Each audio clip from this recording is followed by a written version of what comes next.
Welcome, ladies and gentlemen, back to the Valley of the Judged.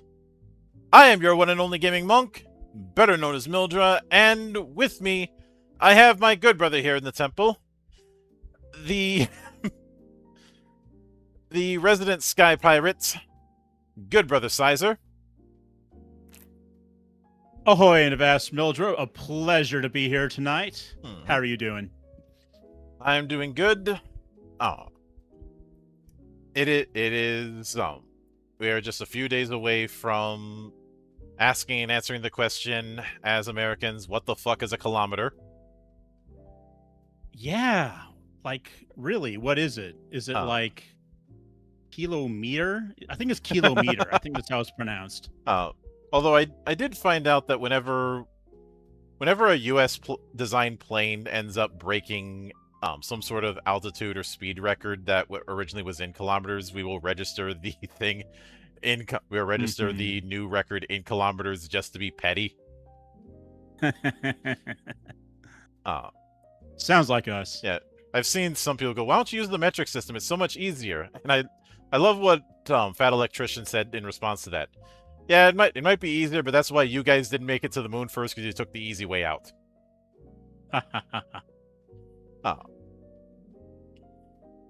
Plus, the cost of changing the entire U.S. over to metric, it's fairly would be fairly ridiculous. Think of how much it would cost to just change it to metric just for everything in your local grocery store. Oh God. And then getting everybody on board, like it would take an entire generation for people to even learn how to use it. Yeah, then you'd probably get states that would be like, "Oh, but we don't like metric. We're only going to teach imperial standard." And then we have civil war, Mildred. It's a mess. And that's why even if so few countries use imperial, we're still gonna have to use it, because the alternative is far too expensive. Yeah, we're stuck, folks. We're gonna be using the hard one forever. So when it comes to that, I just tell people, when in Rome, you do as the Romans do. But obviously, I mean, you can convert dollars. Why not convert every other unit of measurement, right? It's easy. It's not like doing those sort of currency conversions was my job for a few years. Mildred the banker. I wasn't. Jeez, I wish I was a banker. I was on an exchange. Okay. If you've seen the movie Trading Places, that wasn't far off. It wasn't that nice. Chaotic, but it could. Some days it could certainly get that, especially when it gets close to 4 o'clock, and everybody's like, "Okay, we've got about 30 minutes left before trading closes for the day." Yeah, and there is margin call. Yep. Once that bell hits, that is it. If you're in the middle of trying to do any trading, you stop. It's like, too bad. Go do it the next day. And if you're at margin call, you had better pay up, and they will get their money. So I take it you were the Eddie Murphy in this scenario, or were you the Dan Aykroyd? I don't know. Am I picking the wrong part of the movie to compare it to? I was both. You were both. Okay. And I have helped people break down that movie as far as what the scheme at the end was. The best way I can describe it is a reverse short squeeze using an insider disinformation. I see. Is any part of it illegal? At the time, no. Now it is, and it's actually called the Eddie Murphy rule. But that kind of scheme is impossible to do because of circuit breakers nowadays. That if the price goes up or down too much too fast, will lock it. I see. So that kind of scheme is basically impossible these days. So there's not really a need to put a law on that when the way it's set up already is designed around that. Cool. But there's you've probably heard the phrase "there's nothing certain except death and taxes." Same thing in in finance. There's plenty of people who have bankrupted themselves thinking that they had a sure thing. Much like the gambler who thinks, "Oh, I've got a system, I've got it figured out." Yep, it's gambling for really wealthy people, I guess, and those who are not so wealthy as well. Except they don't kick you out if you win too much. Which, for the longest time, I thought that was just a gag, and then I saw footage where there was yeah, if you end up doing too well at one of the tables, you will get escorted out by security. Indeed. But after going through Armored Core 6's TTRPG, which that was certainly a fun experience. We are back in the in-between things. Now, I did the same thing I did before, where I asked about genres, and you had said you wanted something a little more historical. I looked into that, and I couldn't quite find one that fit the criteria, but also was big enough to work. A lot of the ones that I thought would fit were not big enough page count wise. And on the other hand, there was stuff that might fit, but they do have something of a fantasy component, so I took them off the list. Stuff like Ars Magica, for instance. Yeah. Or... And lo and behold, you came up with a game that I actually knew kind of a little bit. Oh yeah. So Knight by Mark Beren. I have to write that in parentheses to prevent any confusion between the other Knight game that I've covered this year.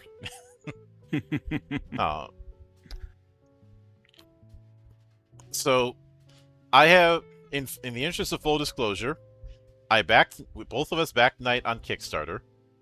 We've had our communications with Mark. I have interviewed him multiple times for both Knight. I didn't interview him when the revised version of the core book came out because I didn't think there was enough of a need to. And I have interviewed him for his next upcoming project, Shinobi Revenge. This also satisfies your request to want to do something a little old school, because there's a lot of DNA of the Black Hack within Knight. Yeah, I don't know that reference, but I'll take your word for it.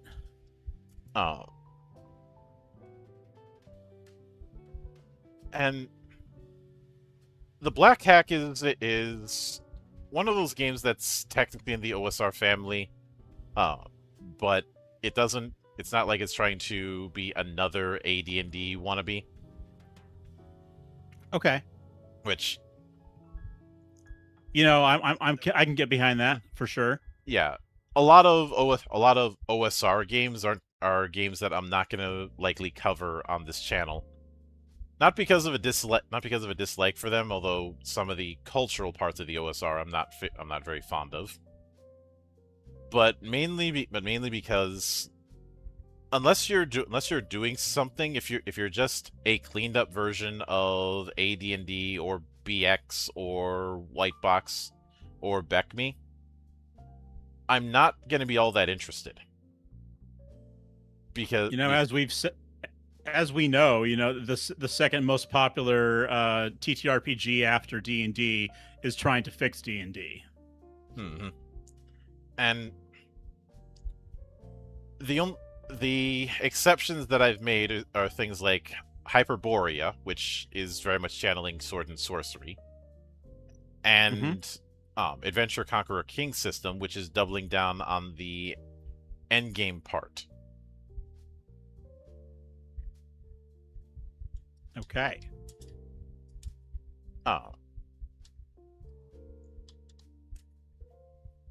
And when it comes to Knight, obviously there was the core book, and then a few months after that there was a revised version of the core book that mainly just expanded on the content, as Yep. well as Very did some quick second cleanup. edition. There was also a spin-off called Samurai.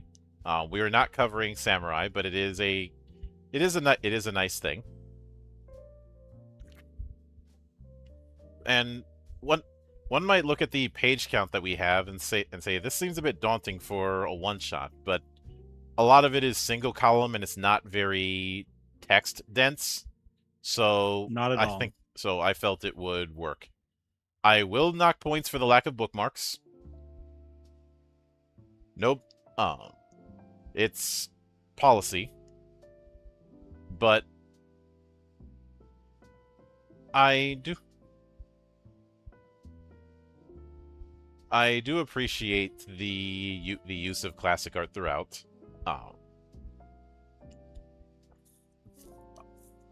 Also, I like this thing they put at the bottom.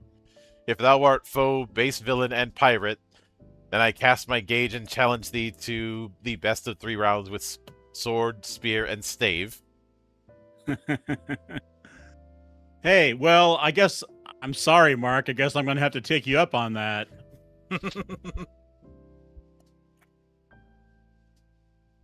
But we do have a nice table of contents. But this is going to be a very lo-fi kind of game. Then you go into what it is. In Knight, you play heroic, glory-seeking knights in a mythical world. You defend the innocent, slay monsters, and serve the High Queen of Avalon. This is a campaign game set over 3 ages. After 10 adventures, the age ends and your knight retires. When the new age begins, you play the heir of your first knight, who inherits the glory, the legacy, good and bad of your first character. PC knights are trained in the knightly arts, meaning they are skilled in combat, are literate, know etiquette, hunting, fighting, heraldry, and so on. Each of your knights will also specialize. Some will be expert fencers, others spies, or even have knowledge of arcane rituals. In addition to your knightly character, the game involves telling the story of your house, always looking to enhance the story with drama, conflict, and intrigue. So I know some might look at the mechanics and say that this is an OSR adjacent game. The game that this has the most parallels to is Pendragon, King Arthur Pendragon. And let's see, Pendragon is what company makes that, Monk? It's escaping me for the moment. It's hopped around over the years, but Pendragon was one of Stafford's projects. And is now back in the hands of Chaosium. It started at Chaosium, then it moved out, into other places, and now it's back. Oh, cool. I guess. Mm-hmm. Hopefully, it's in good hands. Yeah, and I think one of these days I will cover 6th edition. I just haven't yet. But then they go into what a knight is. And I do like they bold the fact that a knife has a fief. And fief? Who you calling a fief? Then we have the a nice little spread regarding creating a knight. First, you choose, create, or roll your name. You are the head of your house. Then choose, create, or roll your heraldry, the charge and the color. Then a trait representing an area of skill. You set endurance to 8. Then you'd place a 12, 10, and 8 into the remaining attributes: vigor, prowess, and wit. So those are going to be your primary attributes. Then you'd create, choose, or roll your house or fief name, and then create something interesting about your fief. Then create, choose, or roll your physical description. Then roll your patron spirit. and create 2 family members. Both are younger, but of very near to adult age, and are your heir and spare. Create a point of interest about them, or roll for a concept. And then your starting equipment: a light and strong warhorse, a young squire on a riding horse leading your baggage animal, a fine weapon, your armor, a shield bearing your heraldry, the weapons required of a knight, uh, the fine clothes for the court, older fine clothes for everyday wear, the food and equipment you require for travel, 10 professional warriors supported by your lands, and 5 glory. And you're also supposed to collectively create Avalon. You draw an outline on a large piece of paper, perhaps some islands. Each player adds in 1 geographical feature. Then you draw 3 major rivers. These are the Avon, the Camelin, and the Ren. Then outline the 3 kingdoms of Avalon: Camelin, Liru, and Strathclyde. I apologize if I mispronounce any of these, but it is what it is. Looks right to me. Mm-hmm.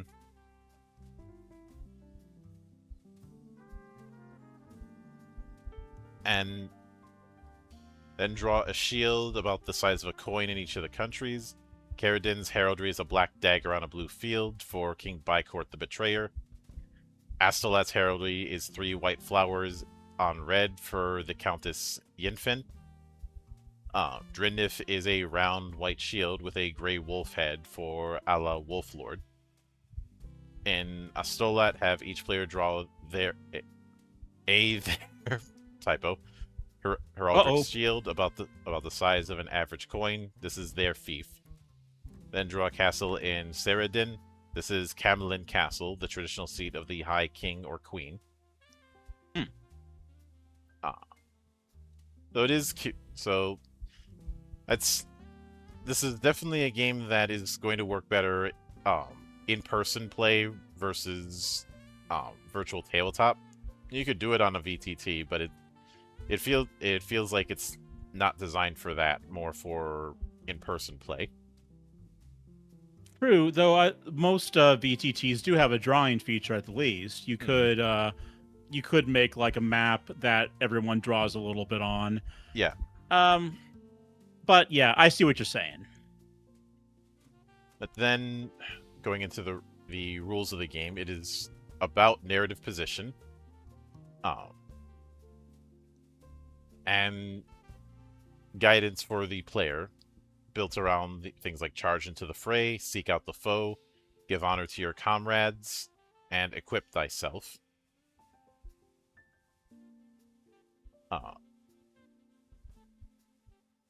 Okay, so what? Yeah, this is just talking about table etiquette. Yep. And as mentioned, Night is divided into 3 phases: the quest phase, the fief phase, and the free play phase. The quest phase is where you and your fellow knights ride out to achieve a specific goal, such as slay a wicked monster, win a battle, or rescue an innocent. You focus on the details of the action, just like a TV show episode. As an aside, structuring campaign sessions like a episode of a TV show has gotten me a lot of mileage over the years. Yeah, I've run into it a few times with my indie spotlight interviews, where that's kind of how the designer has set up their thing. And honestly, it's such a smart idea, because everybody knows how a TV episode works, and yeah. Just familiarity in this case breeds not contempt, but good gameplay. Oh yeah.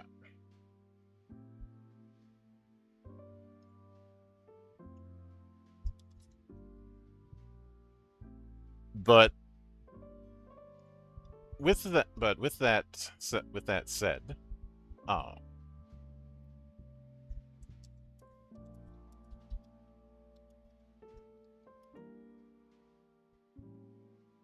let me hang on. Let me get back to where I was.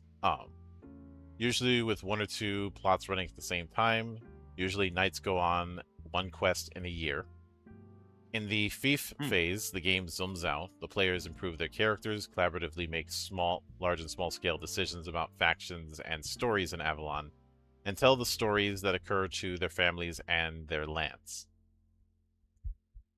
The free play phase can happen at any time during or after the other phases. You may have your knights socialize and meet people at feasts, become involved in intrigues and plots, or find yourself dealing with problems at home. You may engage in tasks that take long periods to complete or pursue personal interests. After everyone agrees they're ready, the next year begins. The knights may choose a quest to go on together, or perhaps be presented with tasks by their liege.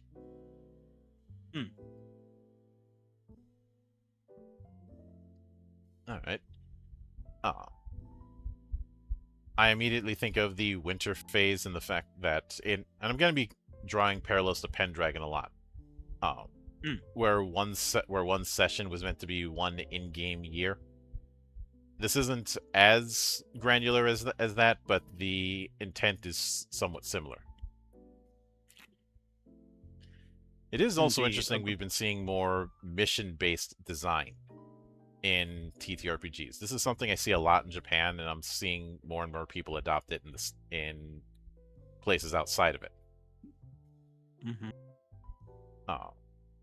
But each phase is split into different scenes. Scenes are made up of rounds, which self-explanatory on that. We have an overview of the rounds. The GM presents the situation. Going around the table, the players describe their intended actions and goal. The GM sets which dice are rolled. Both sides roll die as indicated to determine how the action fared, then describe actions and consequences based on the result. The GM follows through with any unaddressed situations and rolls dice as needed. Lather, rinse, repeat. All right. And this is not a game where we're going to be saying, like, combat. We're in combat now. Every round is 5 seconds. At least that's not the impression I get. So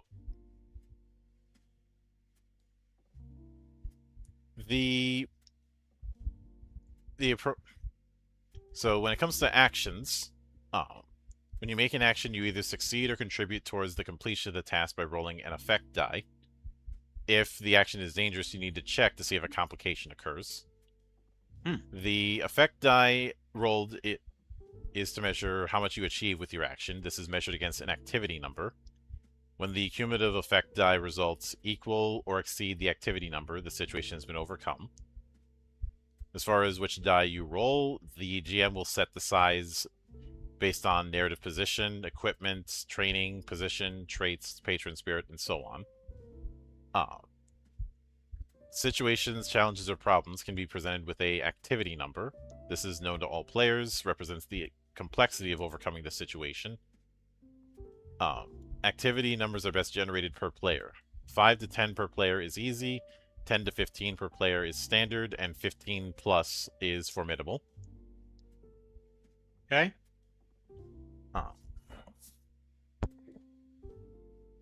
But when you're taking an action with risk or trying to avoid a dangerous outcome, you have to do a check. This is rolling a d20 and comparing it to the attribute you described using to interact with the situation. You're trying to roll under your attribute. So this is where I ended up thinking of the black hack.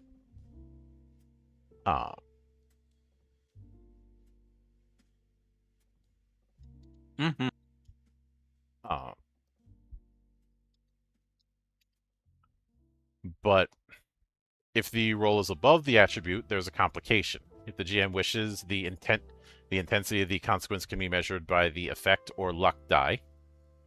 Examples might be an effect die of endurance lost, a weapon broken, an enemy gains an advantage, a cousin betrays you, or any other consequence. Friggin' cousins.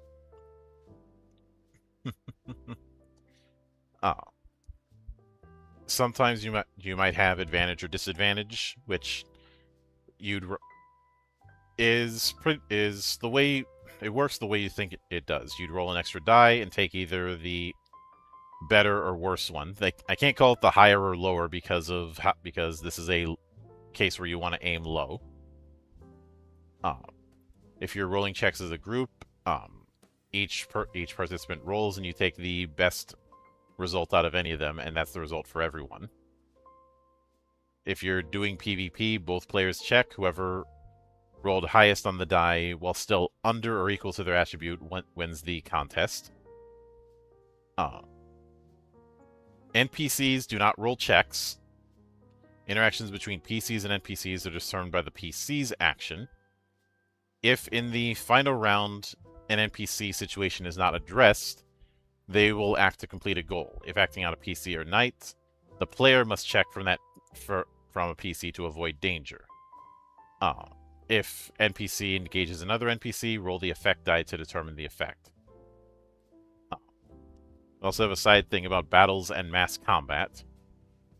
I don't think it's going to be as the mass combat here isn't going to be detailed about individual units or anything like that, because it doesn't seem like that kind of game. But you would use an effect die to as well as a action number to see the effectiveness of a unit's effectiveness, basically. And the GM or player may assist decision-making for a situation that's not in their direct control, rolling a d6 luck die. 1 to 3 is unfavorable, 4 to 6 is favorable, and 6, of course, being the best luck, and 1 is the worst.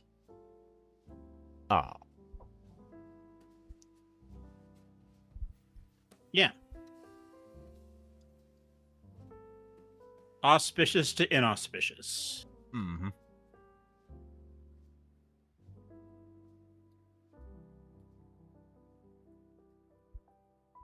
Got something on your mind? I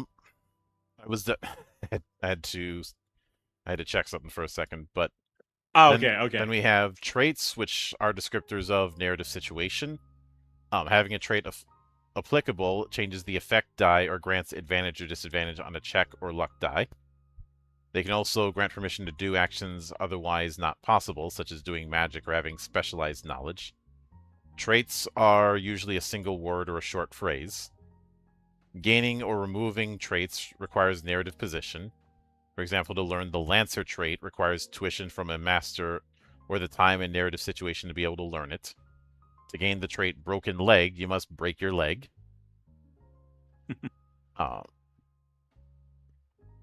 Likewise, to heal the broken leg requires time, though it may heal from broken leg to ache in the winter or slight limp.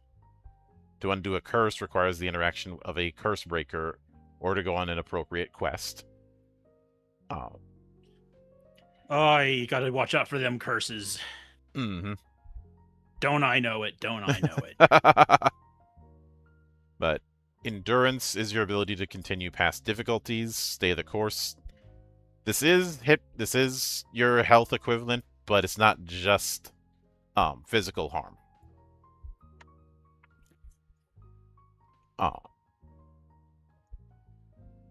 And of course, if it's reduced to 0, you're defeated and you can't do actions. You're essentially removed from interacting with the scene. If you need mundane equipment or animals, you can get the squire to check whether what they need is packed. They have whatever a traveling knight would have, but unusual items may require a wit check to see if they packed for the occasion. Okay. Of course, knights know all information that is required of a knight. Traits that indicate additional specialist knowledge. If a knight has that trait, assume that they know all the knowledge that a specialist in that field would have.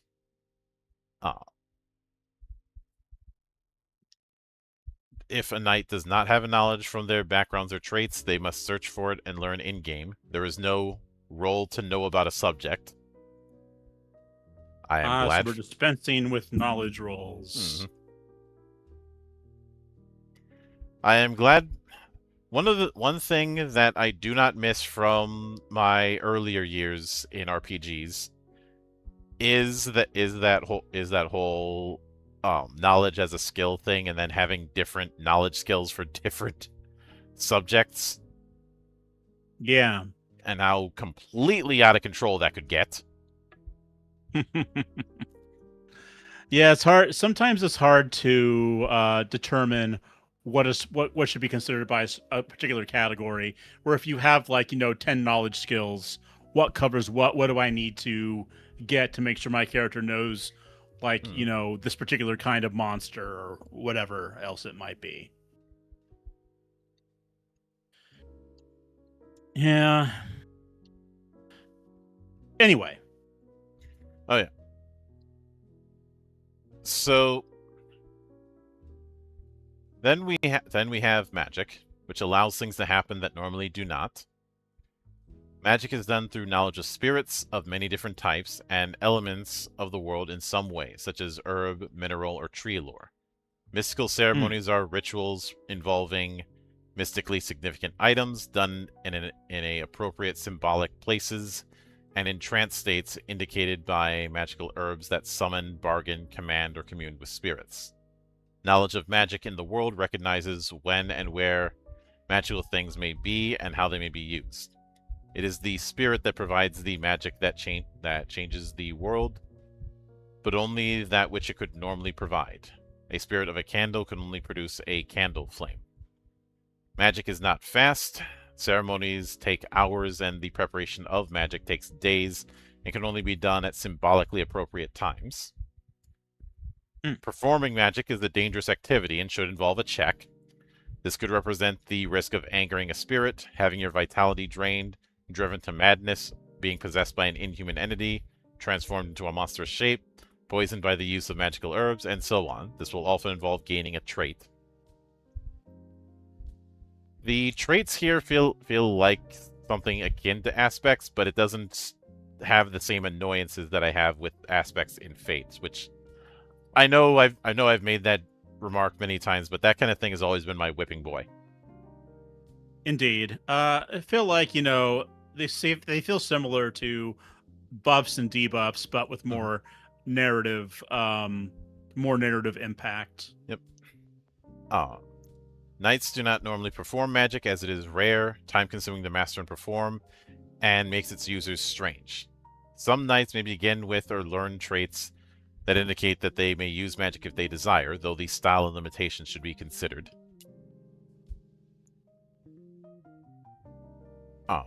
Then they do have a thing on magical items.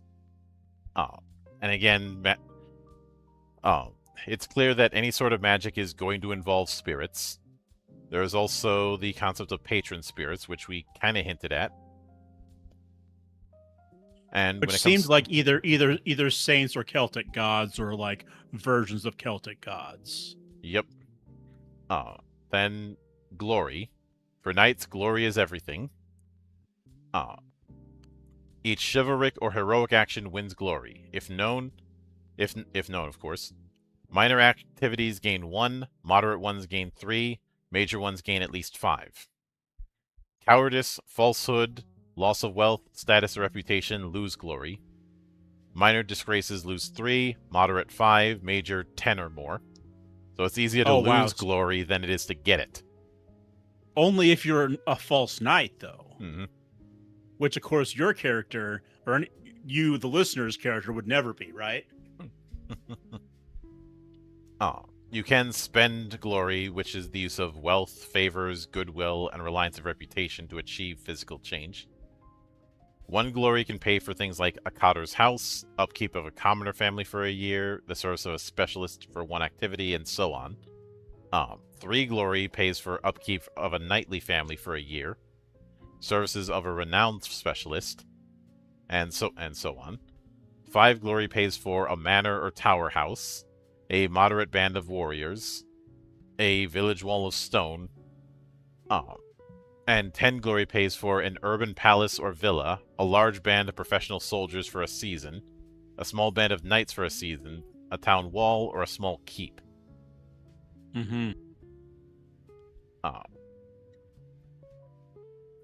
And then we have... You can get... Oh, go ahead. Glory gets you stuff. Yeah, It's like, you can... It's essentially a currency. Yeah, okay. Yep. I know people like to use the term narrative metacurrency, and I hate that phrase because it sounds so pretentious. uh, but when we have the fief phase, this is where you return to your lands and attend to your usual life. This is split into 3 different stages. Those stages are family affairs. You roll a luck die and 2d6 on the event table for one family member and narrate a personal activity they conduct. If possible, pick a member of another player's house or an NPC to involve in the event. Personal affairs, what you're doing during your own downtime. Might be training, pursuing personal goals, finding and wooing spouses, or any other matter. And a personal event. The GM and players determine an event for each player's manner for the year. Roll on the event table once or twice to determine a problem and an antagonist, and the luck die is necessary. The GM and each player makes a suggestion or comment about how the fief encounter may resolve. Fief events should create situations that require choices be made by the owner of the fief. And when that's all done, the seasons change. Then we have the potential event table. You're rolling 2d6, one to see which table you're using, and then another to see which row you're using.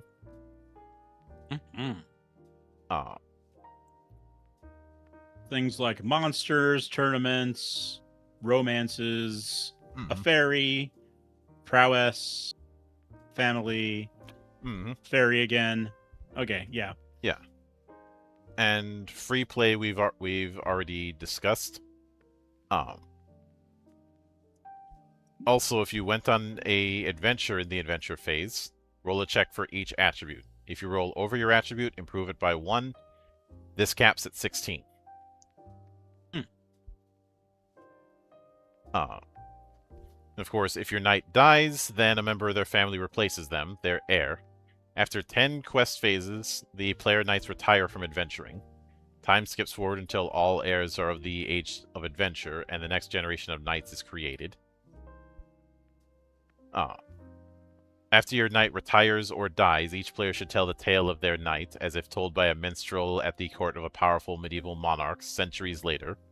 For every 10 points of glory, mention a tale or story they were involved in, and tell this tale at the table. Everything else is forgotten. Ooh, ouch. Okay. So really, your legacy is your deeds, and I suppose whatever heirs you may produce. Oh, yeah.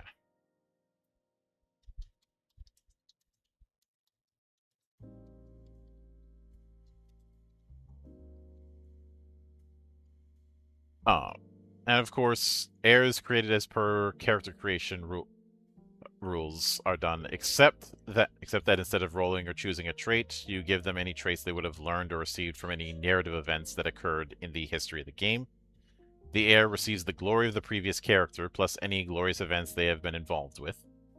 If a time skip has occurred, fill any relevant house members that are born and grown to create additional siblings, cousins, and so on.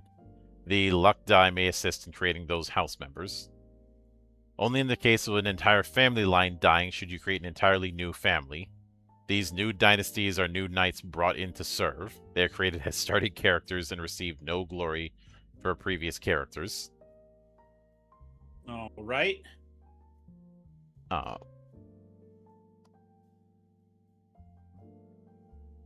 And then we have optional rules and game styles. You could improve endurance the way you do with attributes. A cap of 12 endurance is suggested. You could also do critical damage, where after endurance is reduced to 0, remove attribute points for each point of excessive damage. Yikes. Each time you take this critical damage, make a check with the modified attribute. If over, they are unconscious or otherwise defeated. In other words, you got to 0 endurance. Roll a check. If you roll high, you're just knocked out. If you roll low, you wish you were just knocked out. Yeah. Of course, there's also the possibility of a rotating GM. Which I think it's an underrated concept, but depending on the game, it might be difficult to do. For a game like this that's more narrativist, it's going to be easier. I couldn't see doing a Yeah, rotating GM for, say, basic role-playing. I agree.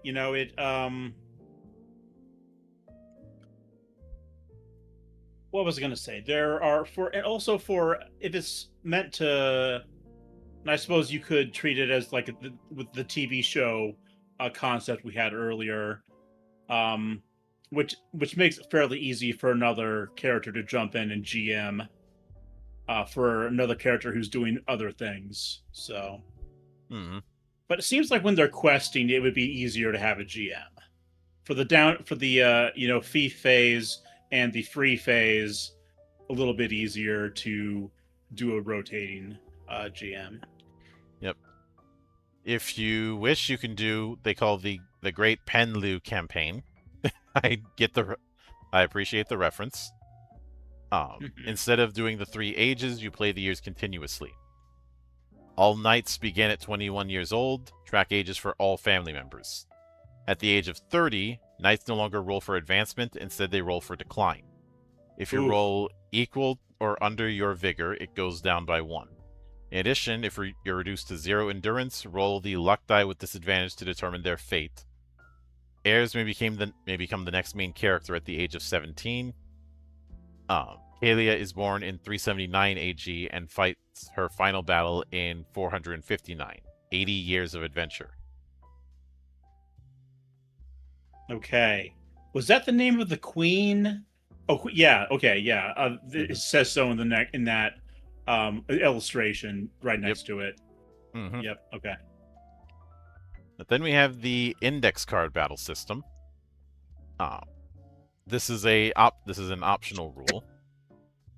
You would basically set up each card on the table represents something, whether it be a geographical feature, cups of trees, castle wall, and so on. Larger things may require multiple cards. If it can be destroyed or interacted with, it may have a action number written on the card. Tear a card lengthways to create 2 foot units.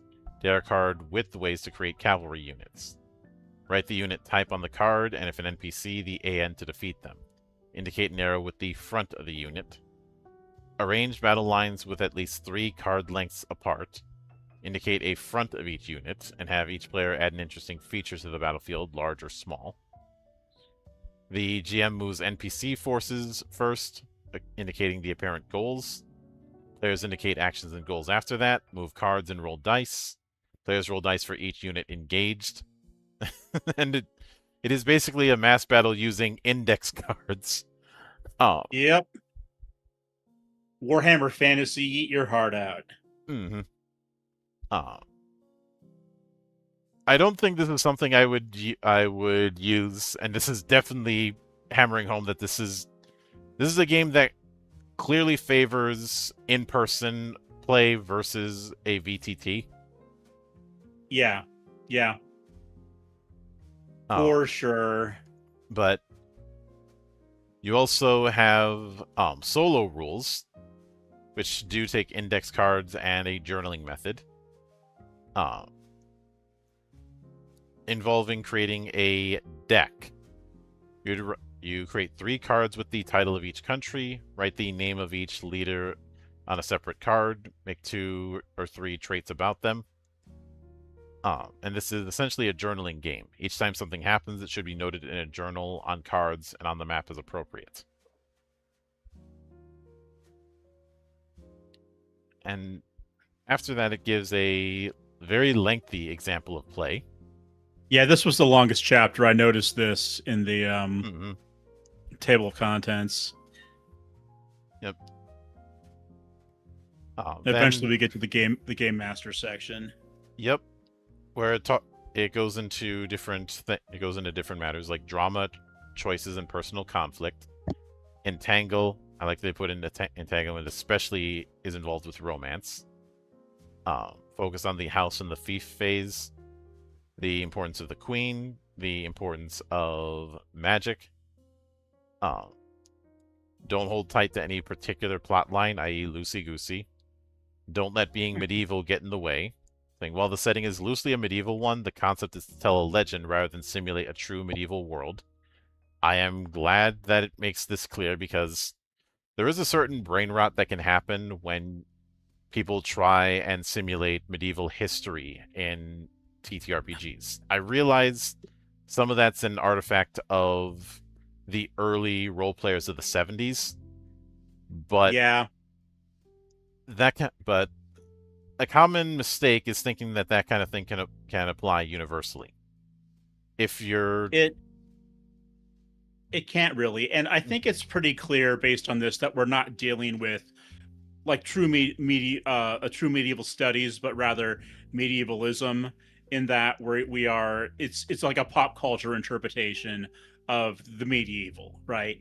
The heroic figure of the knight rather than what knights actually were in the medieval era, or yeah, whichever medieval era you choose to study, mm-hmm. you know.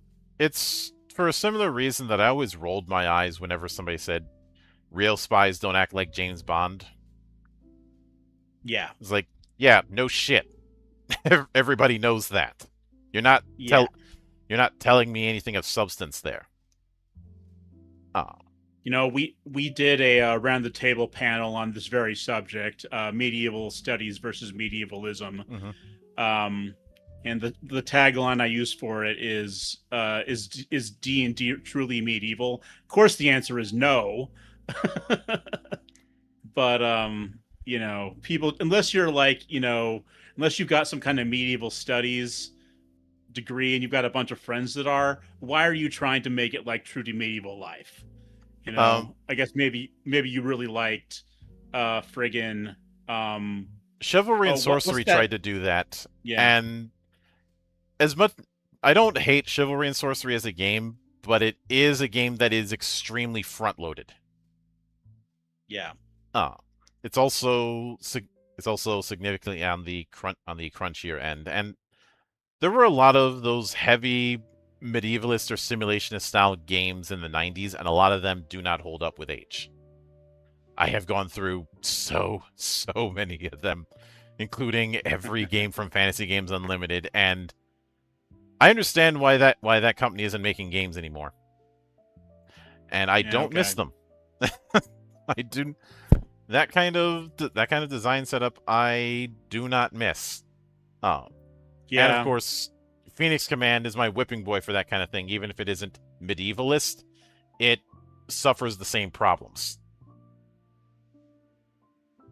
Yeah, and Monk, am I lazy to say that I don't want to have a master's degree to play a game right?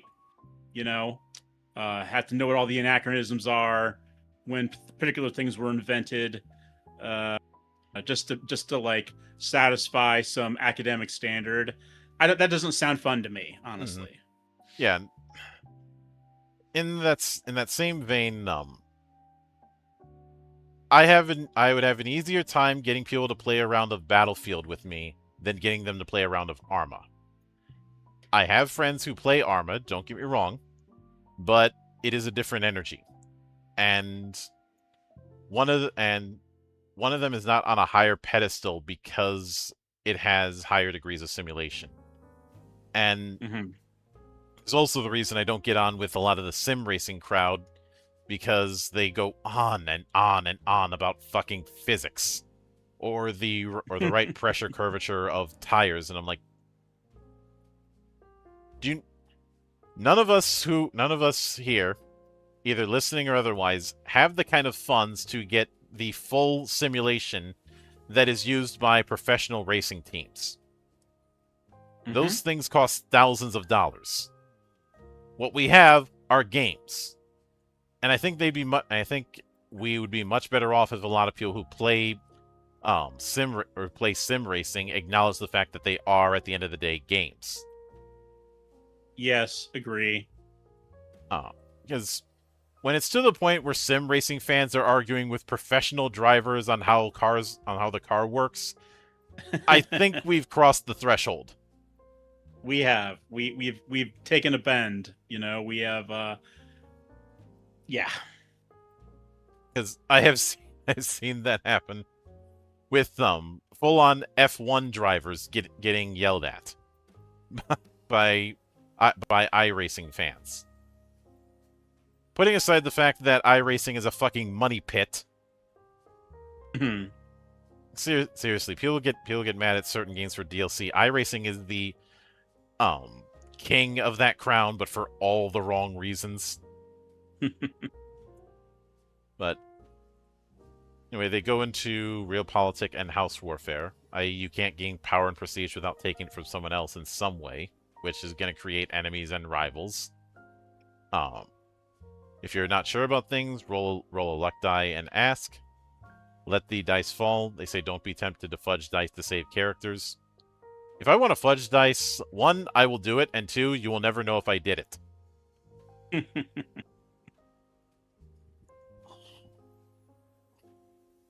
But then they go into the Avalon setting. This is clearly inspired by the British Isles, but it is not the British Isles. Which... Right. I've mentioned before my love for Legend of the Five Rings, and I have had to deal with one point of attack for over 20 years when it comes to my love of that game. And that is, it's not a historically accurate depiction of samurai. Which would be a great argument to make if Legend of the Five Rings was taking place in historical Japan. Sure. It doesn't. Definitely not doing that. There are games like Chanbara that do that, but that's a different game.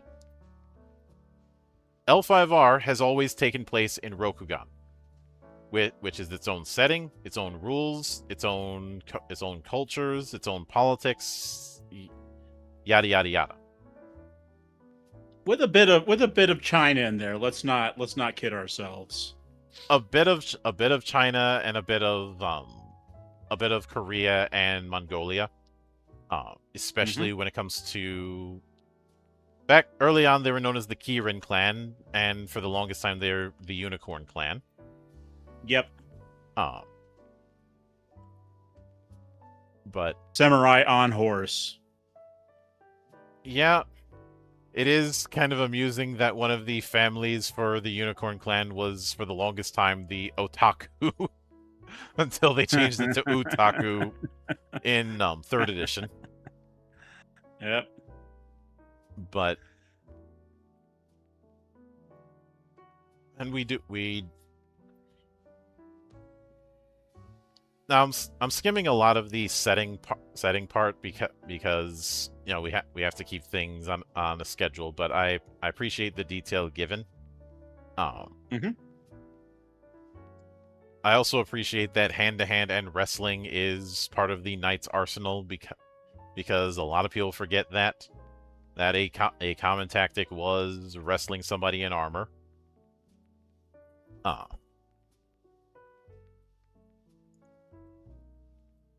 And there is, of course, the matter of faith. There is the Avalonian clergy, but there are also the pagan beliefs. So you do have that is one common thing you see within a lot of stories that are inspired by the Arthurian cycle: the conflict between the new Christian faith and the traditional pagan myths.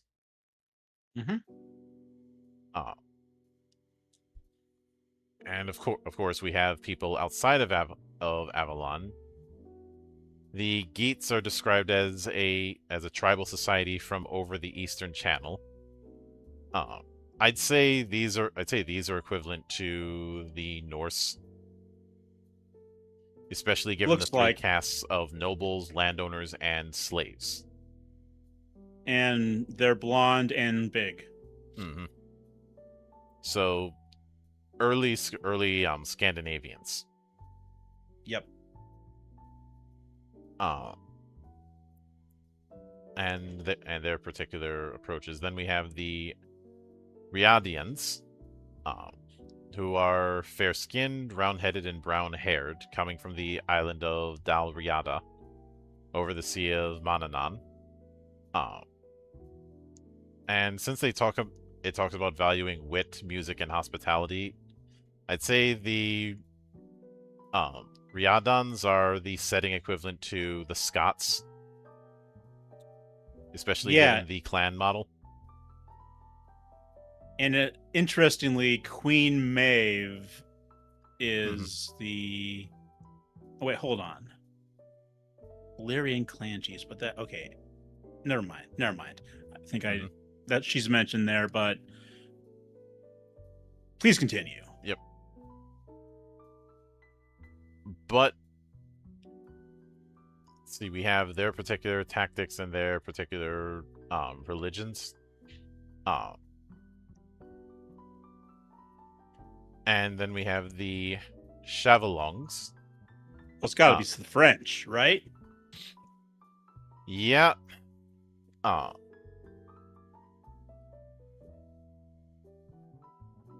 and of course the mention of the social gap between the caste being more pronounced in Chavalong, where Chavalong knights are feared rather than respected, and ruled by force of arms and have no concept of noblesse oblige. Yeah, that's the French. Mm-hmm. Then the Empire Avaloni.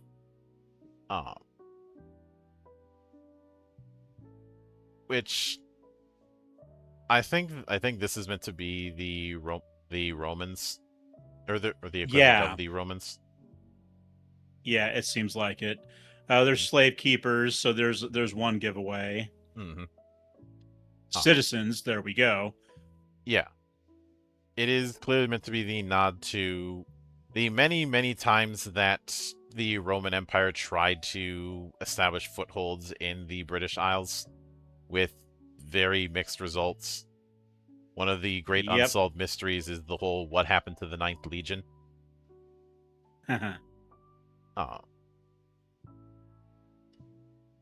But then going into the fact that go ahead.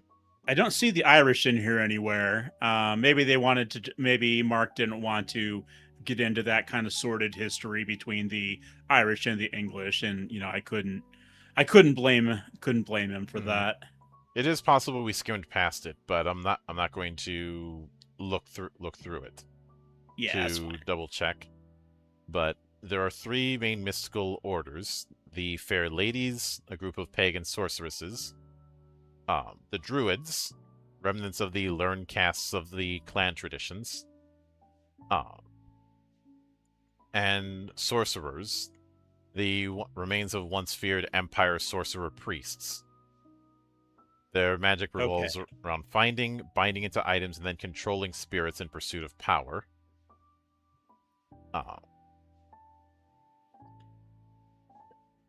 And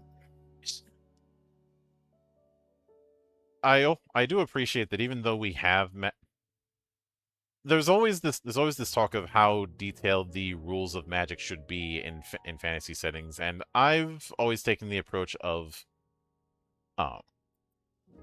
there is no one set way to do it, but something that can certainly help is when you answer why magic works the way it does. This is why the Vancian model that you see in the world's most litigious role-playing game has been my whipping boy for so long. Because whether it be in the core books or in any of the setting books, they have been traditionally very wishy-washy about why magic works the way that it does. And I know one might say, yeah, but it's a fantasy game. Why does that matter? Because if you're playing a mage, I think you'd want to know why you need to do an 8-hour rest for your spells. Yep.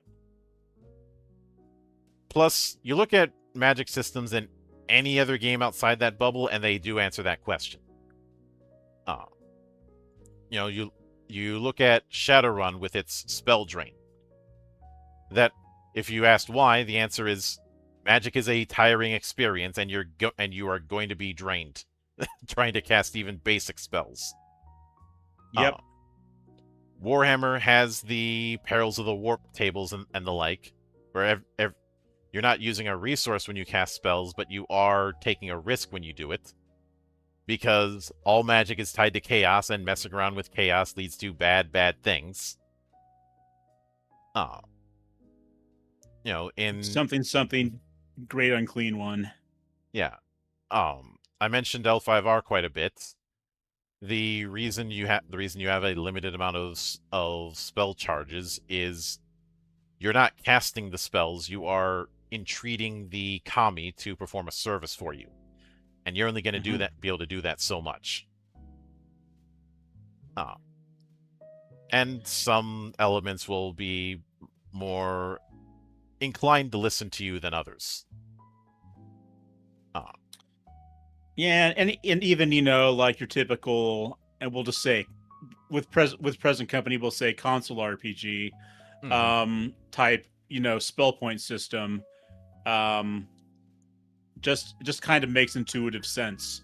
Like you don't have you can't cast magic all day. You have a threshold at which you have to recover some. Yeah, tying magic to stamina is something that a lot of people are going to easily grasp. And this same thing. This is also why I don't bat an eye about a point resource used when it comes to force powers in a lot of these Star Wars RPGs. Yeah, makes sense. But we do have a bit of detail on fairies, and even though fairies are referred to as one species, they're not. We have the concept of the Otherworld, or Anwin, the realm of fairies, heroes, gods, spirits, monsters, and all the other strange things that come and go.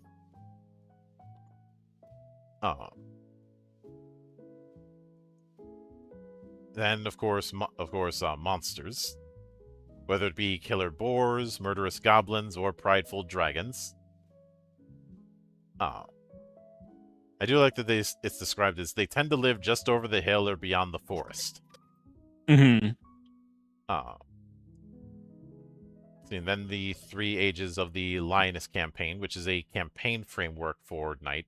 This I'm glad that they have, because if you just looked at the rule set, one of the big questions that could be asked is, okay, I'm a knight who's maintaining a fief. Why would I go adventuring besides glory? And indeed, having this campaign framework provides a means of answering that question. It does, and I was almost expecting a few more like sort of like random tables or something for generating events or intrigues, or the kind of thing that you would expect to see in a chivalric romance. And maybe where that's still to come. I don't think it is. We're almost at the end here. Yeah. And then we do have a very nice Appendix N. And yeah, they did bring up Pendragon as well as the Great Pendragon campaign. But also Into the Odd, the Forged in the Dark games, which makes sense. Powered by the Apocalypse, Microscope. I remember seeing Microscope everywhere a few years ago. Yeah, that was the thing that was brought to mind for me when we were talking about creating Avalon. Then when it comes to books, they bring up La Morte d'Arthur. It is funny that the most popular book form of the Arthurian cycle is French.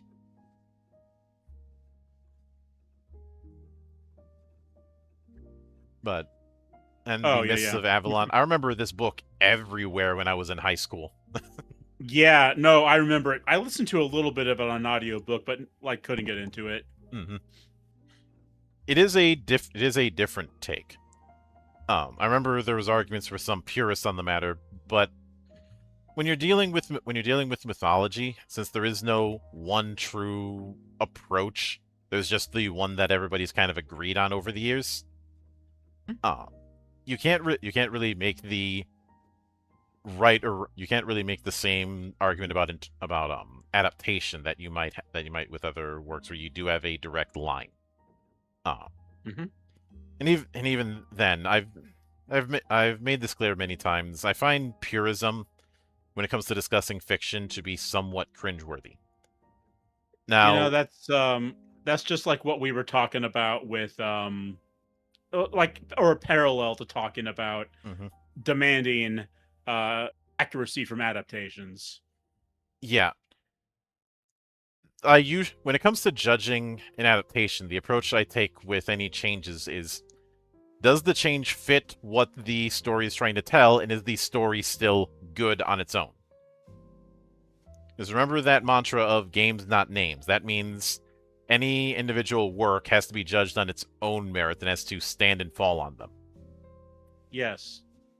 Yeah. Uh, I don't disagree. mhm, I think it's a good good policy. mhm. But, see, then they bring up Ivanhoe by Sir Walter Scott, as well as The Once and Future King by T.H. White. Um, Mhm. Then, as far as movies, they bring up The Green Knight, which is a very interesting film. Yep. One that has a major theme of um time. I've seen some people say it's almost a inversion of some of the themes in The Last Temptation of Jesus Christ, which that film was very controversial Yes, it among some was. Catholics. I liked it. It was, and you know, I've yet to. I was gonna say I've yet to find a bad Scorsese film, but then I remembered. Wait, didn't wasn't Scorsese involved? Wasn't Scorsese involved in The Irishman? That was a film that I had to watch over a week because it was so damn long. Yeah, oh, It I was didn't finish that one, and I think it's because Robert De Niro can no longer convincingly play a man under the age of 70, and oh, they're having to try him. They're having him do just that. So there's also the fact that De Niro is kind of brain rotted himself about politics these days. Oh, and when you're that focused on trying to make political statements, your talent kind of goes by the wayside. Uh, I don't know about that, but I will say I was not a fan of that film. mhm.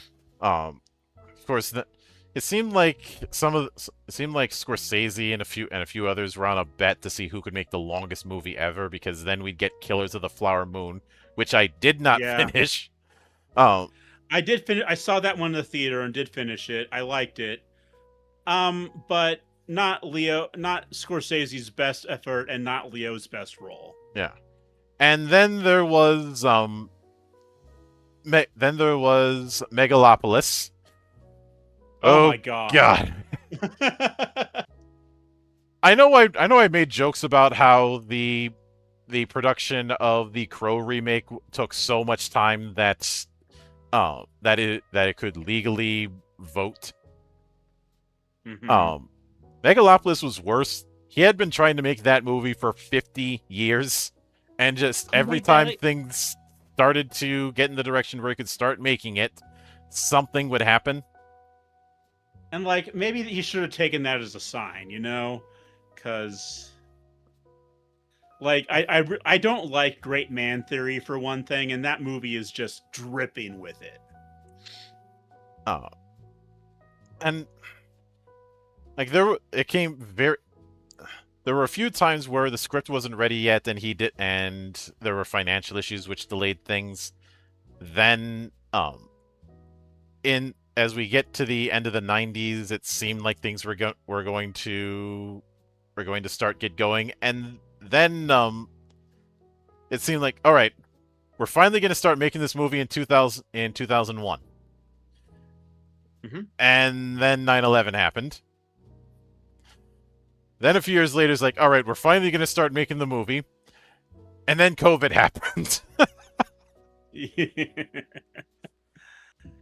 Like, Oh goodness. and I will give I will give Coppola credit for the fact that that he showed up at the Razzies to accept his award for worst film and Oh owned up to the wow. fact that this did not work. But there's also stories of him getting a little bit handsy during production, as well as him spending long times in his trailer smoking weed. He was in Okay. his 70s. I Like, mean, I'm not going to begrudge smoking weed to somebody, but maybe not on set. Maybe that's well, maybe it depends on the movie. If we're oh, doing like some Seth Rogen movie, then sure. I probably Megalopolis, I don't see it. I probably have to smoke it just to make myself forget Seth Rogen's obnoxious ass laugh. God. But when they bring up other movies and TV series, they bring up Letter for the King, which I haven't seen. Excalibur, which I definitely saw. That was one of my first introductions to the Arthurian cycle. Mm. Uh, as well as the most interesting way to portray Mordred with the mask and everything. Yeah, I never did see that one. Then The Sword and the Stone, which I watched that way too many times on VHS as a little kid. Wow, and 1963 is kind of crazy that that movie is so old. Hmm. Oh. And hello there, Aurelia. Welcome to the party. But then the 2004 King Arthur, which was definitely more Hollywood action movie. I remember a lot of people hated Yep. it. I didn't mind it because um opera actors back in the day were treated like modern rock stars. Yeah. So there's so why not why not flip that on its head? Um Hmm. and then Brendan and the Secret of Kells, which I haven't seen. Um First Night, which I saw once, and The Mists of Avalon, which I also saw once. There's a few others I'd probably add in this Appendix N. Um Hmm. the medieval trilogy of albums by Gravedigger. One of them is solely dedicated to the Arthurian cycle. Mm. Um, I'd also there's a part of me that wants to be a little shit and add in King Arthur and the Knights of Justice.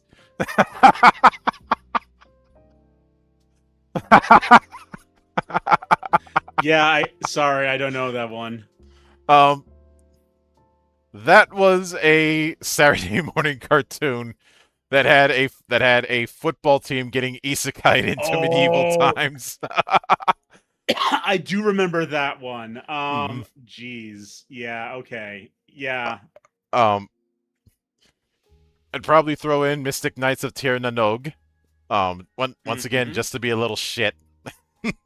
Yeah. But Kind of also, remember that one. King Arthur: Legend of the Sword, which uh, is I'm kind of mixed on that one. Since the director of that likes to do this whole thing of trimming the fat, but Mm. the problem is that he doesn't really give you a break. It's the same Mm. reason why Dunkirk didn't really do it for me. Most Mm. Okay. because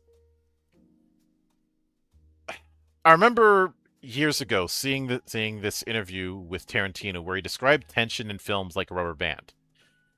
You stretch it, you stretch it, you stretch it, you stretch it, and you stretch it, and then when it's about to snap, you let go until you're ready to stretch it again. Films like King Arthur: Legend of the Sword and Dunkirk, it felt like it was perpetually stretched, like I was going through one Okay. long moment of tension. I understand, the historical significance when it came to Dunkirk, but I'm talking as a film, especially a film that didn't portray itself as a documentary. Yes. I can see how you would get there. Just Hmm. makes it a tense experience and probably not very enjoyable at the end of it. Yeah, but overall, Night is a very solid affair. I would probably put this at recommended. Um, Mhm. I think the only reason I'm not going strongly recommended is it is very specific about what it wants to do, and if you're not interested in doing that, you're not going to get much help. This is going to lean significantly on the whole table being locked in. Yes. Uh, Yes. Absolutely. And having like, more than a passing familiarity with the tropes and um plot lines associated with chivalric romances. Hmm. And it does that very well, and in a way that is, I think, going to be a bit more approachable than King Arthur Pendragon, if only because one, it is only because it's a little lighter on crunch. Uh, since again, there's a lot of DNA of the Black Hack in this. Hmm. But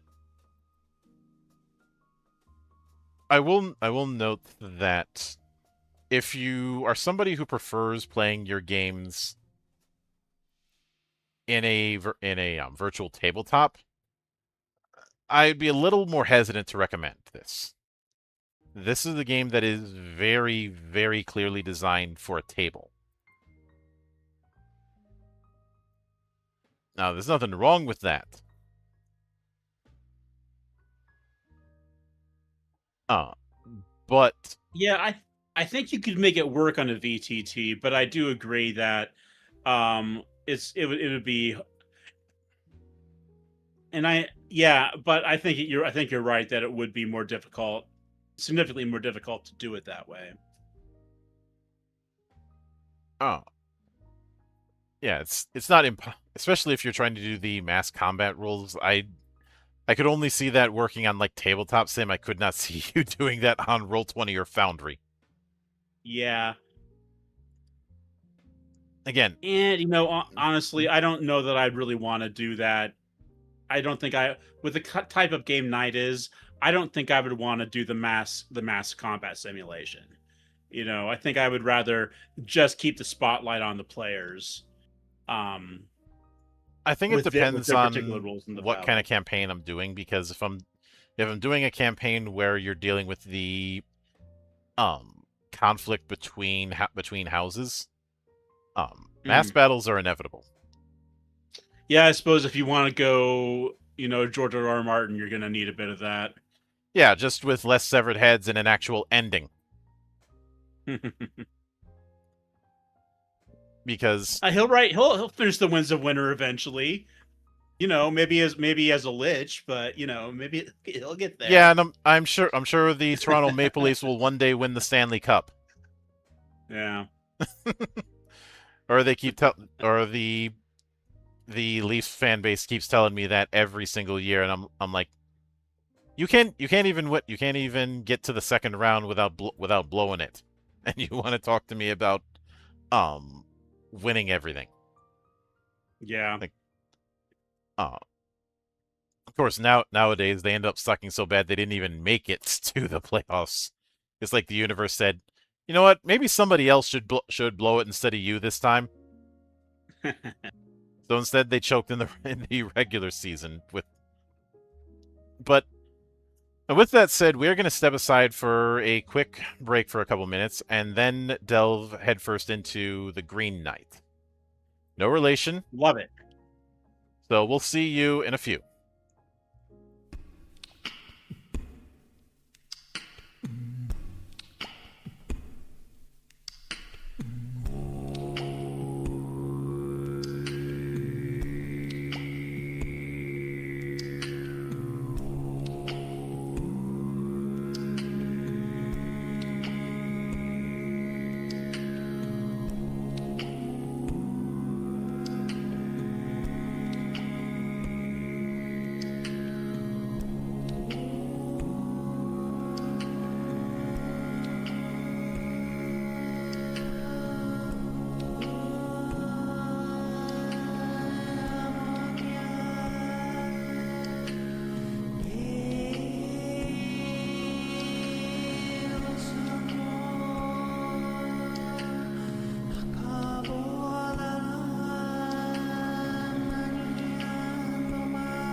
And we are back, ladies and gentlemen. This is going to be a lighter one on this second half because the PDF I have is only 44 pages. So, I mentioned before The Green Knight by David Lowery, a director that I didn't have the best first impression with.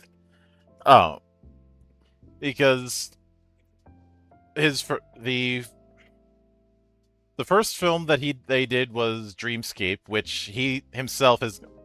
I wasn't a big fan of Dreamscape, and according to him, that makes two of us. He despises that movie, despite how successful it was. I don't know why he hates it, but he does. It definitely wanted to be Spielberg. I'll put it that way. It was the mid '80s, but as a promotional thing, the distributor A24, who's kind of become the go-to if you're looking for artistic films, produced a role-playing game box set. A box set that is clearly trying to channel Beck Me. Choose Your Own Adventure. Mm-hmm. Yep. I'd say the Beck Me boxes, except green instead of red. Yeah.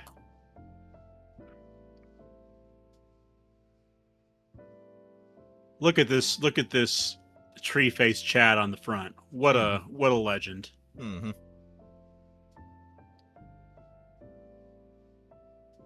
But and we have of course the wager that was a major part with the film. Those of boldest blood and wildest of heart step forth, take up arms, and try with honor to land a blow against me. Whomsoever nicks me shall lay claim to this my arm, its glory and riches shall be thine. Should you land a blow, you must seek me out yonder 1 year hence to the Green Chapel, and let me strike you in return. Who is willing to indulge me in this game? Not me, thank you. Mm-hmm.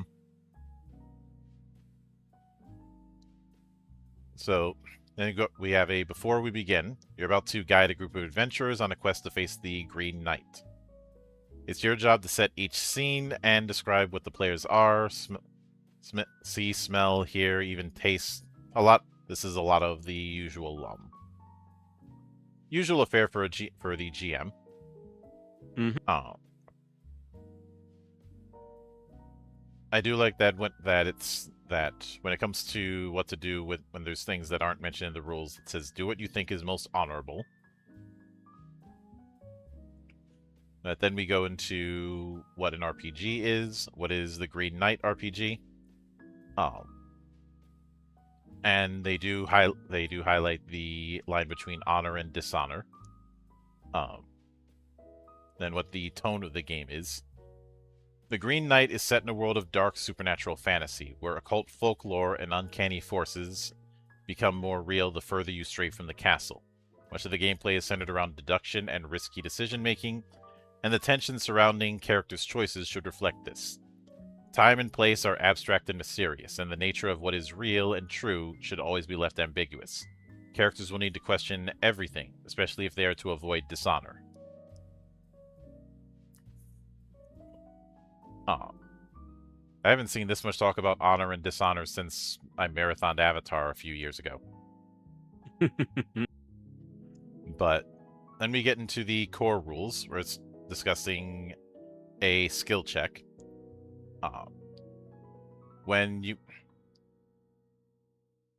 The GM will tell you if an action is honorable or dishonorable. When you make a skill check, you roll a d20.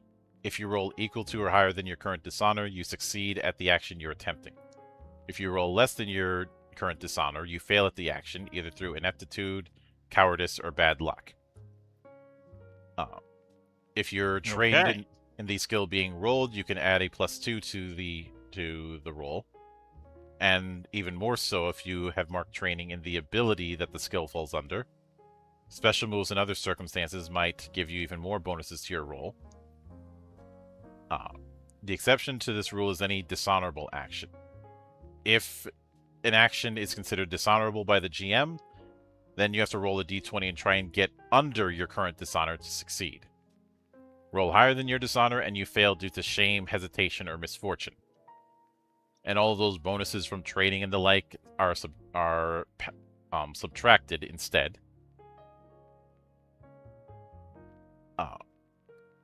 And likewise, circumstantial penalties are reversed as well.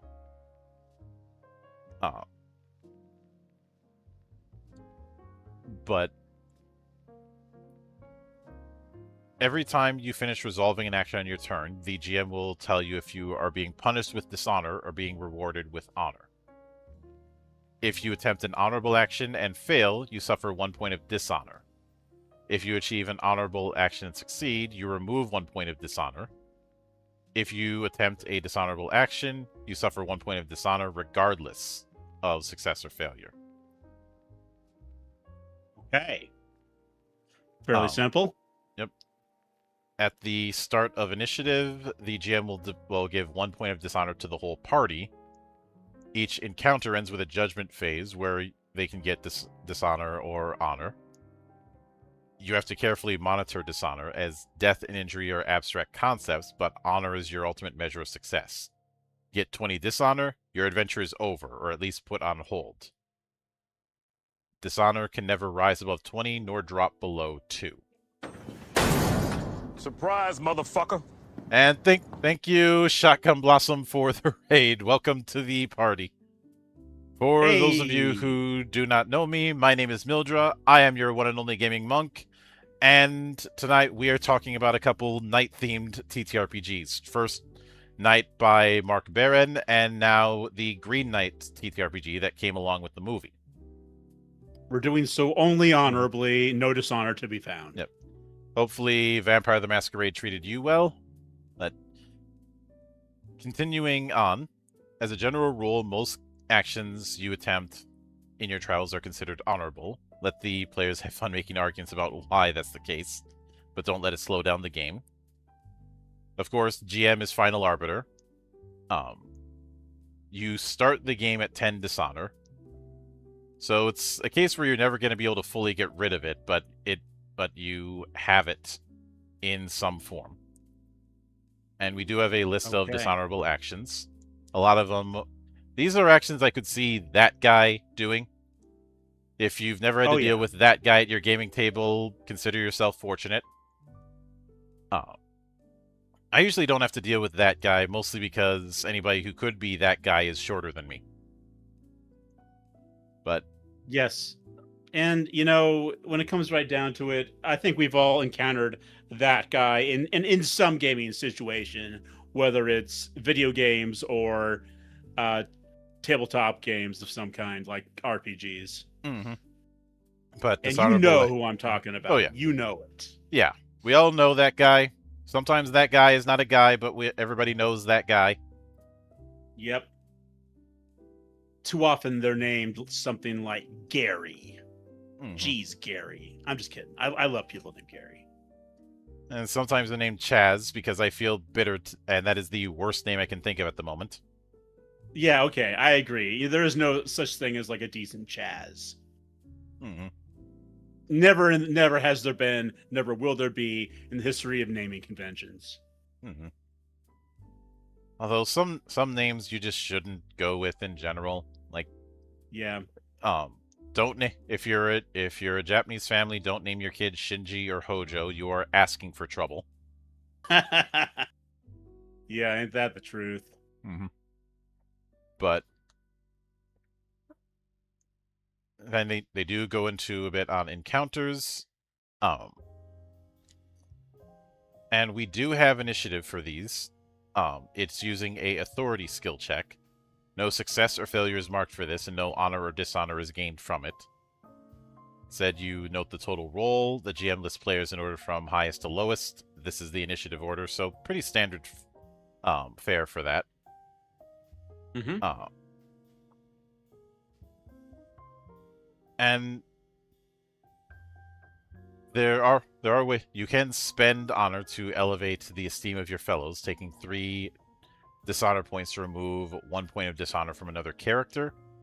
This is best used for those who are far gone on the bar or in desperate need of saving. There are 5 roles, so I guess these would be the equivalent of classes, but I'd say they're more akin to game books, since each one has its own character sheet.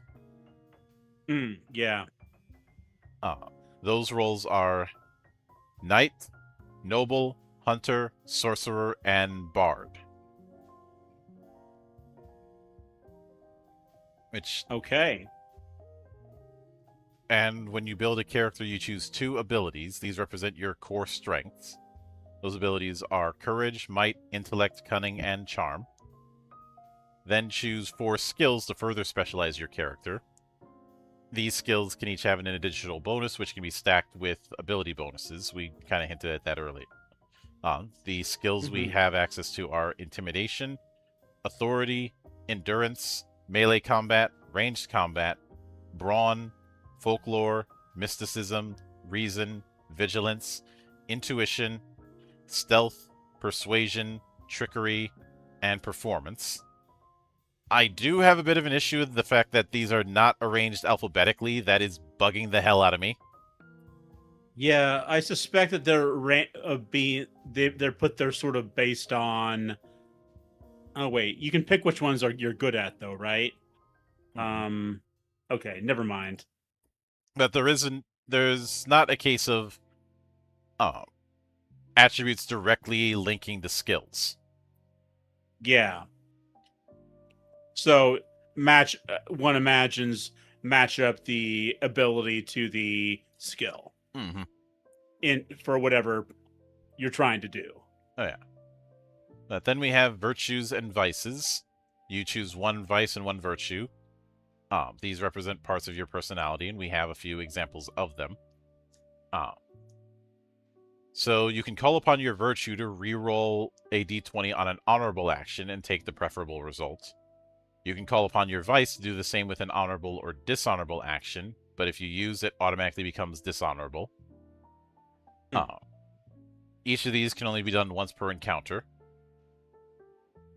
You can also call upon your virtue to allow another party member to reroll the d20 on an honorable action and take the preferred result. This uses up your virtue for that encounter.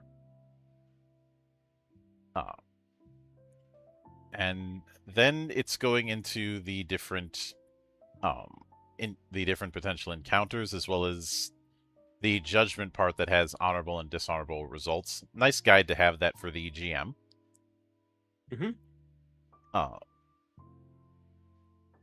And the acts that are done here aren't far removed from the movie. No, I would expect that. Yeah.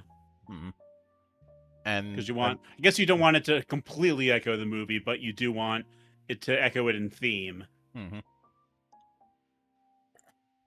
But there's also a side thing on A24 challenges. Nice little nod to the production company, but these are story seeds that you could delve into. You could probably use these as interludes between the between the adventure path that we have in this book. Mm. But okay, I do have to take it back. There is a linkage between abilities and skills. It just wasn't Yeah. shown when we looked at the list, which They're still not in alphabetical order, even so. mm,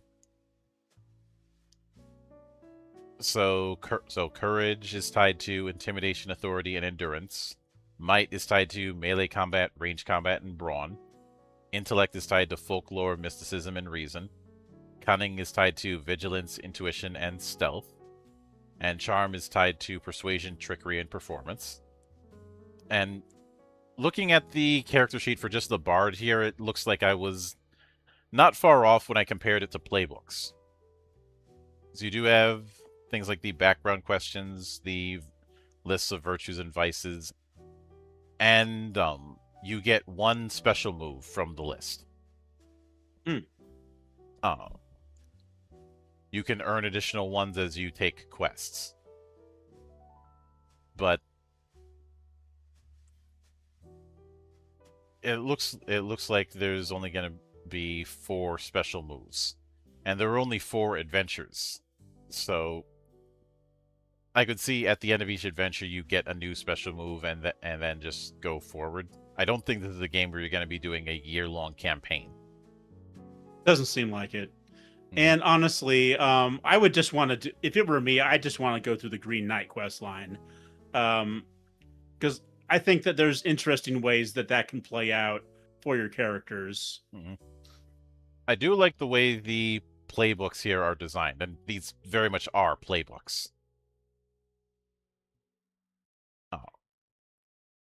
I know some might look at the use of a D20 or use of the abilities and skills and say, "Oh, this is a D&D derivative." No. No, the only way to make that argument is to pull it out of your ass. Mm-hmm. But then we have a nice little map and the back end of the thing. And yeah, this was meant to be just a starter set and nothing else. There is no expanded version of this. It wouldn't make much sense.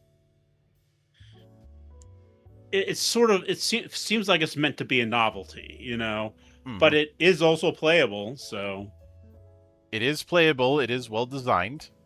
I could see this being a very beer and pretzels affair because the only die you really are going to be using in this is a D20. That's it. A D20, no more. And even then, you're either rolling high or rolling low with that D20. Yep.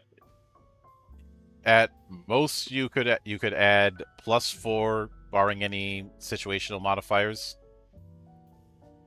Yeah. But everything else, and if this game did not have the four adventure path that the game has, I probably would have rated it lower. But it's clear that it's built with that path in mind. Though I'd imagine a more experienced GM could find ways to go off the beaten path. Definitely. And even just dip into a few more round table legends, a little more Arthurian stuff, and maybe adapt some of those stories.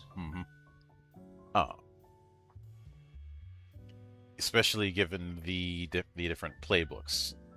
I wouldn't compare the first night game with this. They're different things. This does have the supernatural element, which does kind of break away from what you were asking from me. But yeah, well, I'm not going to be a stickler about that.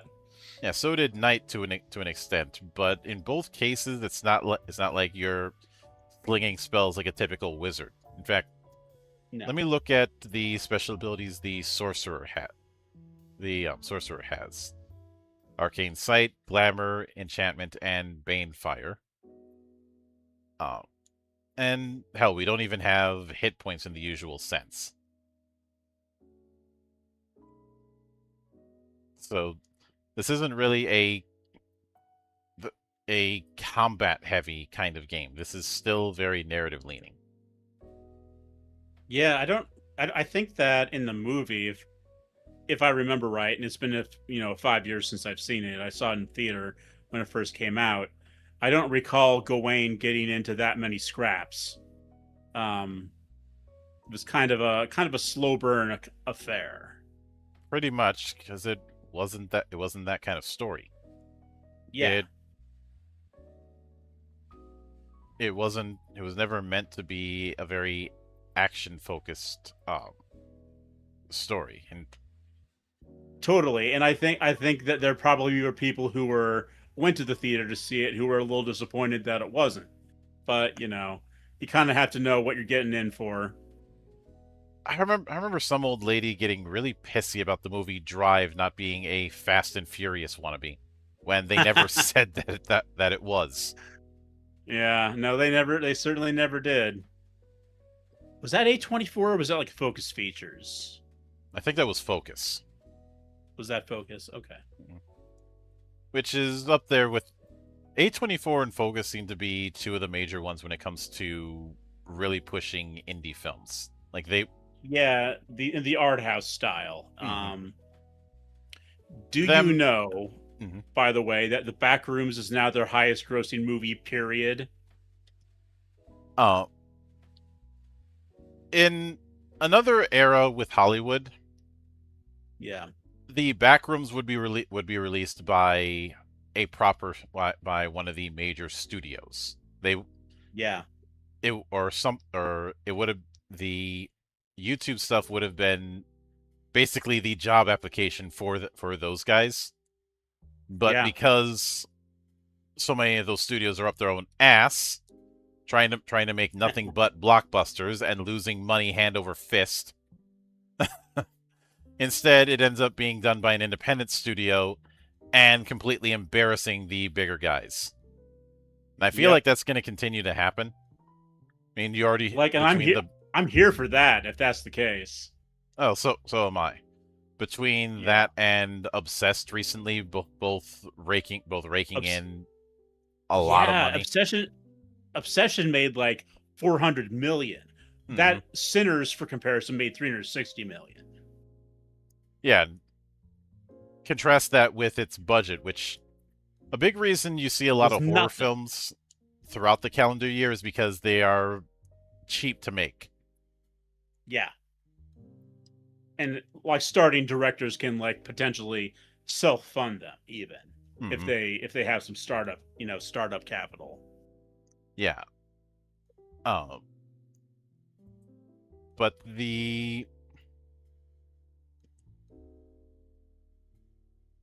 but the budget for Obsession was about 500,000. Yeah. Oh, such a Uh, good movie though. I mean, I really liked both of those. hmm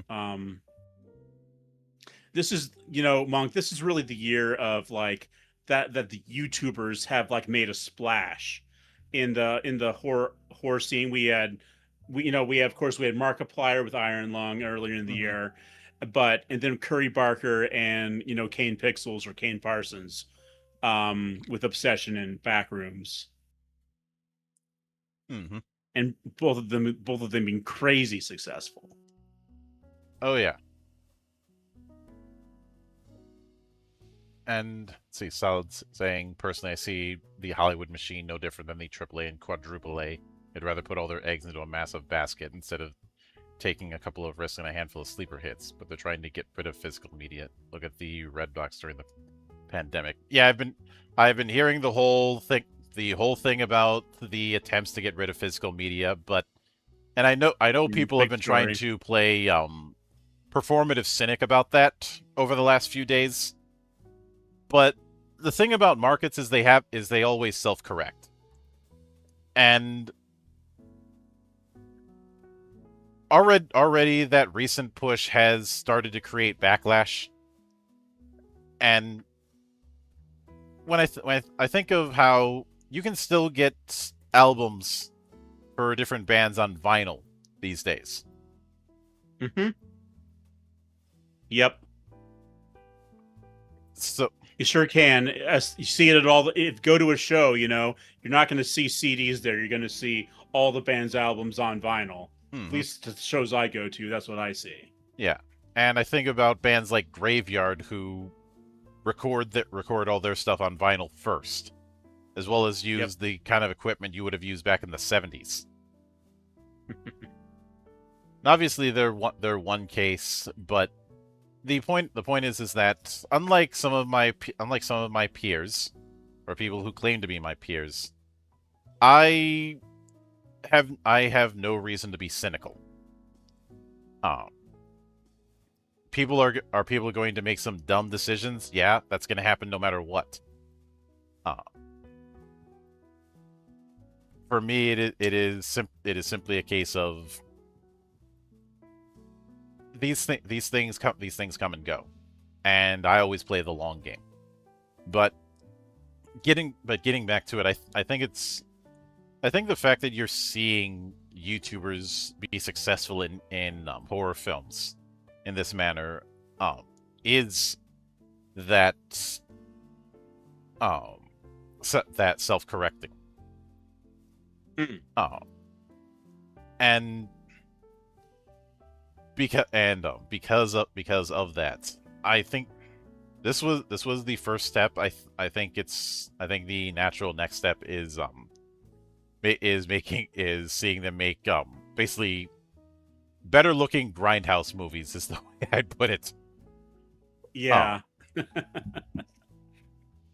And I've already mentioned that the one action film that in recent weeks that I'm keeping an eye on because I'm looking forward to eventually seeing it is Furious.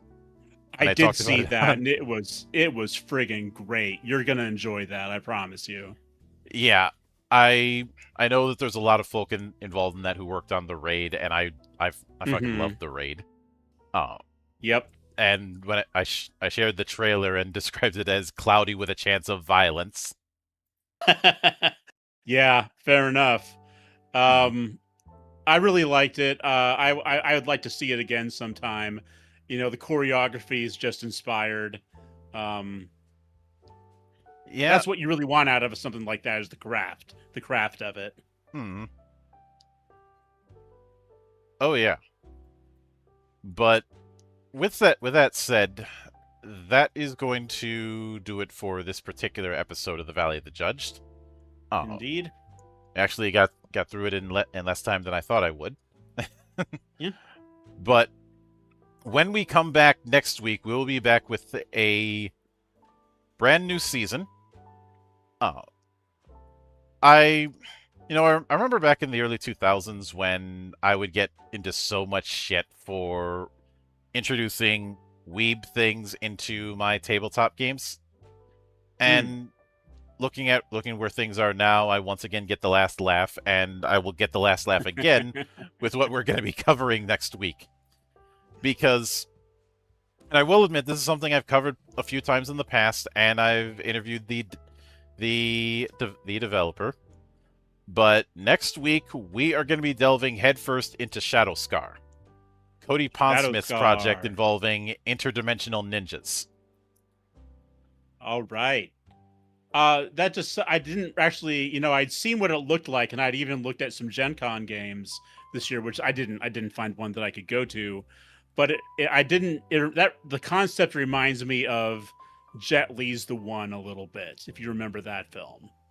Uh, Um, if he was going up against fighting, yokai, maybe.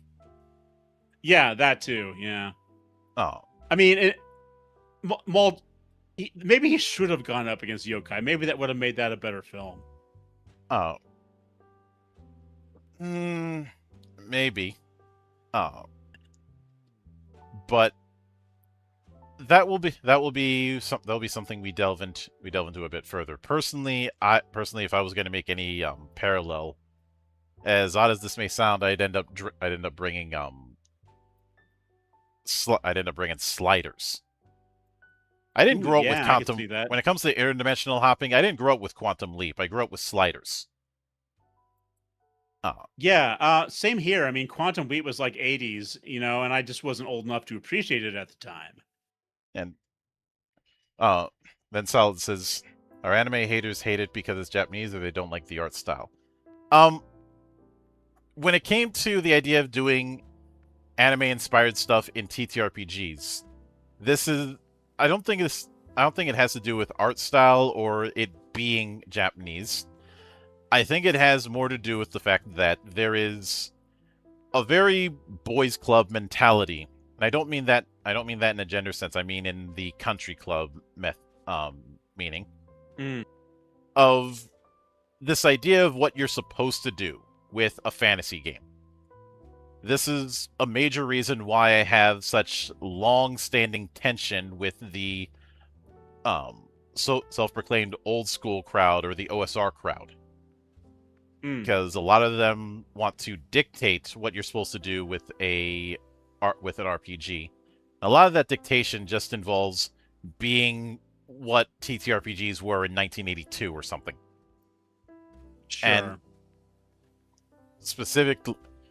it's less a case of whether it's Japanese or because of the art style, and it's more because it is not what they believe a game like this is supposed to be.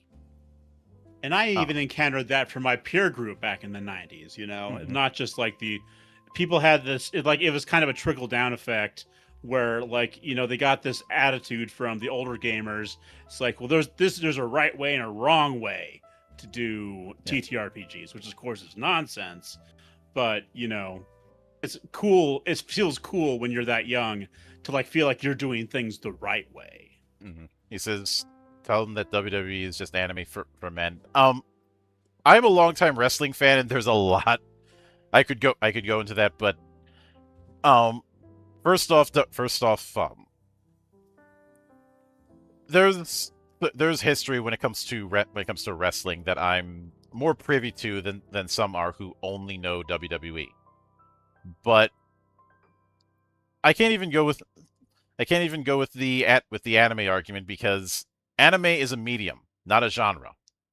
That was a mistake that a lot of people made back in the early 90s when there wasn't a whole lot out there to work with. Nowadays, that's not a claim that can be made at all. And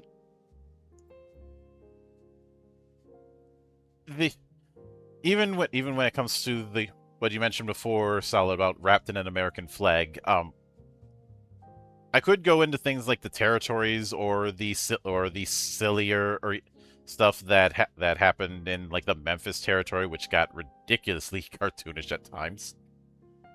But and that's not even getting into Lucha Libre. If you want to really go into full comic books silliness, Lucha Libre has you covered in spades. Oh yeah, secret identities and everything. But even this is but that sort of the right way approach. That is the same crowd that also has insisted to me for years, and I've taken the piss out of them for years over this, that martial characters aren't supposed to be powerful.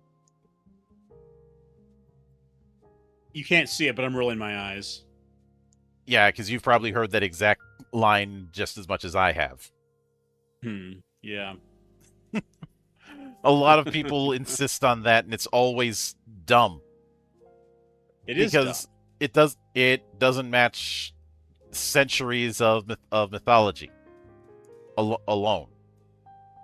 Yep. Yep. But getting back on the rails, we'll be back next week with Shadow Scar. And I will note, having interviewed Cody Pondsmith, he is a chip off the old block because his dad is as OG weeb as you can get, and he's not far off.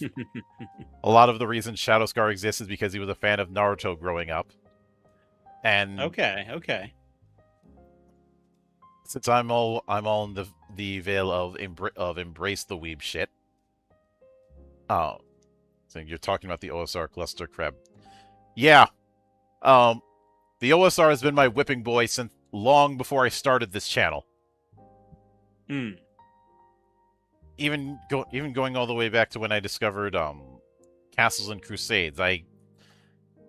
My bullshit alarm was going off even back then. Oh. And there are some people who are at least trying to experiment out of it, but there's still that mindset of what you're supposed to do, which I do not get on with. Oh. I think Paula Schur had said the greatest innovations were done by people who had no idea what they were doing. Yep. But with that said, we will see you next time. For those of us in the States, I hope you have a happy 4th of July and observe the 4th of July tomorrow. Some of you probably have the day off. Others, if you're like me, are probably going to be visiting the office just to see who forgot that they have the day off. Oh. I got the day off. Of course, conventional wisdom will tell you that Independence Day is required viewing on July 4th. Conventional wisdom is wrong. The actual film to be watching is 1776. Even if it is a bit weird to have Principal Feeney playing John Adams. I don't think I've seen that one. When did that... Was that like a recent one? No. That was a play that was in circulation during the 70s and then got a movie in 1976. Okay. Aliens movie. No, that's what Solid. That's what Monk was talking about. You don't have to watch the Independence Day on Independence Day. Mm-hmm. But as always, a sincere thanks goes out to everyone who took the time out of their schedule to come all the way to this monastery and enjoy the madness that happens here. And there will be plenty more where that came from, as there always is here, on the open bar of the internet. But until then, on behalf of the good brothers present and not present, my name is Mildra, I am your gaming monk. Stay fucking frosty, everybody! Bye!